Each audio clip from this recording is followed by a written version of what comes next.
예, 오늘의 시황 브리핑 시작하겠습니다. 미증시는 인플레이션 우려가 완화되고 또 경제와 실적에 대한 자신감이 다시 부각되면서 3대 지수가 다 올랐습니다. 그리고 트럼프 취임 앞두고 있는 상태에서 규제 완화, 감세 이런 것들이 증시에 긍정적인 영향을 줄 것이다. 이런 기대감도 있었고요. 금융주 강했고 메가세븐 강했고 대형주로 분류가 될 수 있는 종목들이 증시를 끌어올리는 그런 역할을 했는데 아마 이건 이제 이날이 미국 만기였거든요. 그러니까 만기 영향도 일부는 좀 있었던 것 같습니다. 뭐 한국 관련 지표는 MSCI 한국지수 양한 선물 0.5% 정도 올라서 미증시 분위기를 우리 증시도 어느 정도는 받을 것 같다. 이렇게 투자자들은 평가했던 것 같습니다. 우선 뭐 지수 보면 다 올랐죠. 그런데 나스닥이 더 많이 올랐잖아요. 시가총액 상위에 기술주 몇 개가 좀 유난히 강했구나 이런 것들을 보여주는 대목이죠. 특히 S&P 500 지수가 다시 51선을 회복하는 그런 모습을 보여줬거든요. 그래서 좀 주식시장이 트럼프 취임 앞두고 기대감이 좀 작용한 것 같이 보입니다. 업종으로도 보면 뭐 대부분 다 올랐는데 그 헬스케어 일라이릴리가 되게 많이 빠져서 헬스케어 업종 이제 밀렸고 그다음에 이제 부동산 업종이 약간 밀린 거 외에는 대부분의 업종이 올라가서 상승 종목 수도 되게 많은 그런 모습을 보였습니다. 뭐 이슈들을 좀 정리해 보면 일단 대부분의 평가는 이번 주 나온 지표가 좋았다. 그러니까 경제가 굉장히 괜찮구나라는 지표가 나왔고 또 CPI, PPI를 통해서 인플레이션 우려는 좀 완화가 됐고 여기에 이제 또 크리스토퍼 월러가 지표 괜찮으면 금리 올해 3-4번 내릴 수 있어 또 이런 언급을 했잖아요. 그래서 이런 것들이 맞물리면서 투자자들이 좀 안도하는 그런 분위기가 만들어졌고 그리고 트럼프 효과 그러니까 트럼프가 임기를 시작하면서 주식시장에 관여를 할 거야. 또 긍정적인 어떤 영향을 미칠 거야. 이런 기대감이 있는 거죠. 특히 이날 그 시진핑하고 통화했다라는 내용들이 쭉 보도가 됐잖아요. 협력할 것이다. 그다음에 뭐 다양한 무역부터 시작해서 다양한 이제 이야기를 주고받았다고 하는데 이렇게 되면 뭐 대대적인 관세 부과보다는 협상하는 모습을 더 많이 보여주지 않을까 이런 기대감이 좀 있었던 것 같아요. 그리고 이제 통계에 의하면 취임식 이후에 주식시장은 결국에는 그 해는 올라갔다 하더라. 뭐 이런 통계들도 제시가 됐죠. 물론 이제 좀 보수적인 어떤 분석도 있긴 했는데 전체적으로는 긍정적인 어떤 분석이 많았고 그런데 이날이 또 만기일이어서 이날 좀 만기 앞두고 좀 올라갈 가능성이 있는데 이런 어떤 포지션상의 어떤 기대도 좀 있었거든요. 그래서 그런 것들이 맞물리면서 지수가 좀 올라갔던 걸로 보여집니다. 몇몇 가지 좀 뉴스들을 보면 우선 트럼프가 이제 주목을 많이 받았잖아요. 그러니까 엇갈리는 두 개의 뉴스가 있었는데 이제 하나는 뭐냐면 그러니까 트럼프가 주식 시장을 일종의 자기의 이제 성과, 자기가 정책을 잘 하는지, 그걸 기준으로 삼는데 주식시장을 본다라는 거예요. 그래서 그런데 이 기사의 내용은 뭐였냐면, 그래서 뭐 트럼프가 주식시장을 좀 끌어올리는 노력을 할 것이다. 이런 어떤 뉘앙스가 있긴 하지만, 이번 같은 경우는 금리가 변수다라는 겁니다. 그러니까 트럼프의 대부분의 정책은 금리를 자극하는 뭐 감세부터 시작을 해갖고 이민자 추방이라든가 관세 부과라든가 이런 것들은 전부 다 금리를 자극하는 요인이잖아요. 그래서 트럼프가 자기의 어떤 정책을 다 펼칠 경우에는 금리가 자극될 수 있고 금리가 이제 올라갈 때 주식시장이 쉽게 움직이지 못하는 그런 경향이 있잖아요. 그래서 이런 것들 때문에 아무래도 이제 트럼프가 이게 도전에 직면할 거다. 금리를 어떻게 할지. 그러니까 이런 이야기예요. 그래서 한마디로 뭐 트럼프가 주식시장 올리려면 이제 금리 올라가도록 하지 마. 뭐 이런 취지로 우리가 해석될 수 있겠죠. 또 하나는 뭐냐면 그 달러 인덱스인데 그러니까 투자자들은 트럼프가 이제 돌아오면서 백악관으로 돌아가면서 이제 달러를 끌어올리는 역할을 할지도 모른다. 그러니까 대부분의 어떤 정책 자체가 강달러를 또 만들어낼 수 있기 때문에 최근에 투기적인 베팅이 강달러 쪽에 많이 몰려 있다라는 겁니다. 이게 이제 위로 올라가면 달러가 세게 갈 거야라는 쪽으로 베팅이 됐다라는 건데 지금 그렇게 올라가고 있거든요. 물론 이거는 항상 저걸 역으로 생각하는 경우도 있어요. 너무 올라가 버리면 지금 위치 보시면 이게 다 피크가 되는 위치까지 올라갔잖아요. 그러니까 여기서부터 반대로 포지션이 뒤집힐 수도 있게 되거든요. 그래서 지금 이 포지션은 엄청나게 쌓여 있어가고 달러가 올라가기 쉬운데 이제 조금만 건드리면 이제 밑으로도 쏟아질 수도 있다라는 걸 차트로는 또 보여주거든요. 그래서 지금 상황 자체가 이제 뭐 진짜 뭐 아니면 도 상황에 딱 놓여 있는 거죠. 그래서 트럼프가 취임 시기에 어떤 것들을 행정명령하느냐, 특히 이제 관세 부분에 대해서 점진적이냐, 전면적이냐, 여기에 따라서 강달러, 약달러 이게 갈리고 이 부분을 보면서 신흥시장 좋겠는데 어려워지겠는데 이게 또 가늠이 될 수 있거든요. 그래서 첫 번째로 봐야 되는 지표 중에 하나는 달러의 움직임이 될 것 같습니다. 그다음에 뭐 증시 관련된 주요 코멘트는 이제 바클레이즈에서는 이번 주 지표가 경제는 양호하고 인플레이션은 완화가 되고 골디락스 장세가 부활했다. 그다음에 UBS는 인플레이션이 결국에 완화될 거기 때문에 올해 6,600포인트까지 올라갈 거고 기업들의 실적과 AI 투자 여기에 따른 효과가 증시를 끌어올릴 거야. 이렇게 분석을 했고요. 그다음에 제프리스에서는 이제 1929년 이후부터 봤더니 S&P 500 지수가 취임식 6개월 정도 지나서 보니 평균 8%, 그다음에 12개월 후에 보니까 거의 10% 가까이 올랐다. 그래서 취임하고 나면 어쨌든 대통령 임기 첫 해는 그냥 올라갔다는 얘기죠. 그래서 1월에 이제 취임을 하니까 그래서 올해 증시 올라가지 않을까 이런 기대를 이제 걸게 만드는 통계가 있다라는 거죠. 반면에 샘 스토벌 같은 경우는 1분기 저점이 12월 저점, 작년 12월 저점을 깨면 증시가 부진했다라는 거예요. 그러면 그때 증시 확률은 절반밖에 안 된다. 보통 미국은 매년 올라갈 비율이 상당히 높은 편이거든요. 근데 1분기에 작년 12월 저점을 깨버리면 안 좋다. 근데 이미 1월 13일인가요? 16일인가? 아니, 그 13일인가? 그때 12월 저점 깼거든요. 예, 그래서 좀 저통계적으로 보면은 올해 증시 확률은 장담하지 못한다. 이렇게 보일 수도 있는데 어쨌든 이날은 그냥 트럼프가 어떻게 해놓겠지 뭐 이런 기대감이 있었던 것 같습니다.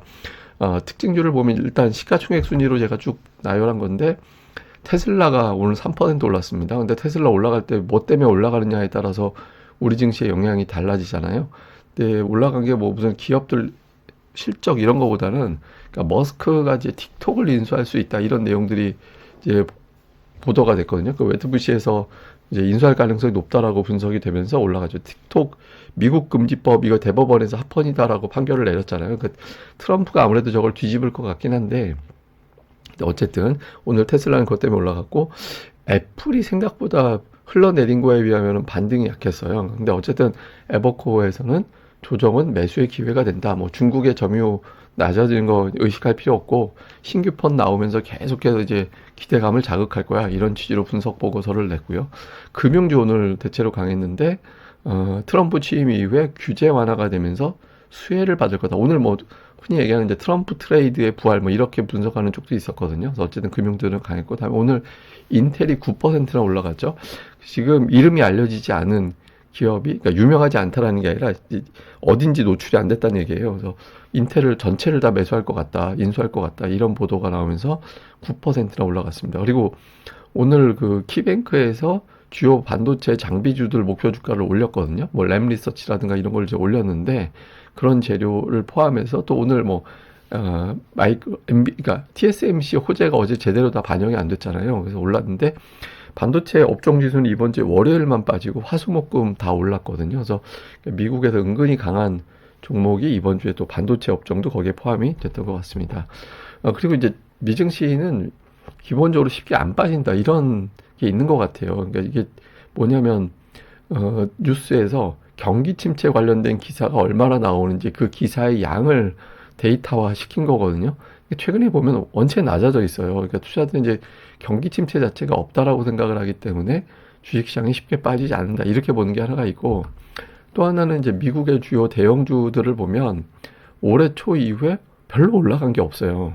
예, 그러니까 뭐 그렇다고 확 빠진 거는 그렇게 이제 애플을 제외하고는 그렇다고 흘러내린 것도 별로 없지만 전체적으로 보면 작년도 후반부터 그 누적된 수익률로 보면 그다지 그렇게 썩 재미있게 움직인 건 아니었거든요. 그래서 주가의 가격 부담이 별로 없다. 최근에 이제 약해져서 그래서 좀 한두 번 정도씩은 한번 올라가면서 컨디션 조절을 하는 그런 흐름들이 나오고 있어서 쉽게 이미 뭐 되게 많이 올라갔다라면 이제 조정 걱정을 할 텐데 지금은 이제 그런 단계는 아니다라는 거죠. 그래서 그렇게 크게 걱정은 안 하는 것 같습니다. 그다음에 한국 관련된 지표인데 제 차트에도 좀 의미 있는 변화가 생겼어요. 그러니까 51선 돌파를 했거든요. 오늘 장에서. 오늘 돌파, 지난번에 이제 맞고 살짝 떨어졌었는데, 오늘 이제 돌파를 했고, 이게 51선 돌파를 하면 작년도 4분기 이후에 처음으로 돌파하는 게 되거든요. 그래서 주초에 더 올라가서 이게 안착이 된다라면 한국 증시에 대한 시각이 이게 단기적인 관점이 아니라 뭔가 추세적인 관점에서의 변화가 생긴 거다. 이렇게 볼 수 있는 대목이죠. 그래서 저는 이제 중기적으로 한국 지수가 굉장히 중요한 어떤 변곡점에 와 있다고 생각을 하거든요. 그래서 여기서 올라갈 거냐, 밀릴 거냐. 그러니까 최종 판단은 삼성전자가 61선 위로 가느냐로 보면 되는데 일단 MSCI 한국 지수 자체는 이렇게 됐다. 이게 왜 중요하냐면 이 데이터, 이 관련된 ETF는 달러로 거래가 됩니다. 그러니까 우리나라는 원화로 거래를 하지만 달러로 거래가 되기 때문에 환율까지 다 고려한 종합적인 어떤 평가가 이 MSCI 한국 지수로 보여지게 되거든요. 근데 이게 이제 돌파 시도를 했다라는 것 자체는 좀 의미가 있죠. 자, 정리를 좀 해보면 월요일에 이제 트럼프가 취임합니다. 미증시 휴장. 이게 이제 사실 기대만 있을 수는 없죠. 미국 주식은 기대될지 몰라도 우리 입장에서는 또는 신흥시장 입장에서는 좀 궁금하잖아요. 그러니까 그런 단계다라는 건데 트럼프의 정책이 사전에 좀 노출된 것 같다. 그래서 증시가 올라간 측면이 있다라는 겁니다. 이제 뭐냐면 이번 주 기사를 잘 보면 트럼프 정책에 대한 공포감을 조장하는 기사가 별로 없었어요. 예를 들어서 야후에서 저는 지난번에 얼마 전에 제가 소개해드렸던 뉴스를 주목하는데 트럼프가 공약을 다 실천 못할 것 같다. 예, 그러니까 뭐 정책, 그러니까 예를 들면 뭐 이민자 정책이라든가 아니면은 뭐 관세 정책이라든가 등등 전부 다 말을 다 바꾸고 있다라는 겁니다. 특히 이제 관세 같은 경우는 얼마 전에 점진적 관세 인상 보도가 나왔잖아요. 근데 저는 제가 보기에는 그거는 진짜 자기네들이 추진하려고 해놨던 게 언론을 통해 노출된 걸로 저는 보고 있거든요. 그래서 그런 거를 볼 때, 그래서 투자자들이, 이게 트럼프가 말하는 거 그대로 실천 안 하겠구나. 말은 세게 하겠지만, 실질적인 정책은 그렇게 안 가겠구나라고 평가를 했던 것 같아요. 근데 어쨌든, 행정명령이 중요하니까 이제 트럼프가 취임하고서 실제 행정명령은 어떤 순서로 내리고 어떤 거를 내릴 거냐. 이거에 대해서 이제 많이 주목을 하겠죠. 그리고 이제 우리 증시 입장에서는 이제 금리가 오늘 장중에 4.5%대까지 밀려 내려왔었거든요. 그리고 이제 종가로는 4.62 정도에서 미증시 마감할 땐 그 정도로 진행이 됐는데, 어쨌든 외국인들이 금리 내려갔을 때 좀 안도감을 가질 수 있게 됐죠. 근데 실제로 움직일 거냐.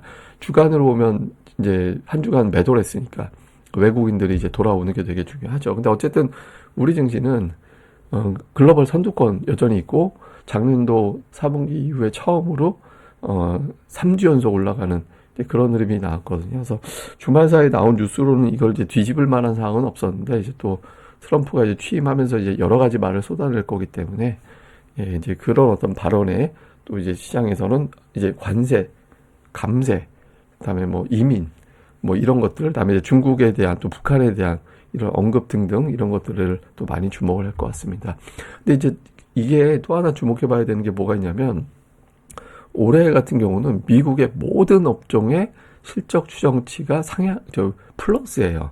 이게 흔한 게 아니에요. 그러니까 보시면은 뭐 다수긴 하지만 11개 업종으로 구분을 하는데 11개 업종이 모두 다 실적이 좋아질 거야라고 전망했던 경우는 이번 포함해서 3번. 그러니까 이전에는 2011년과 2018년밖에 없었어요. 그런데 공교롭게도 그 두 해 증시는 별로 안 좋았습니다. 미국 같은 경우는. 2011년은 올라간 게 없었고 2018년도는 6% 빠졌거든요.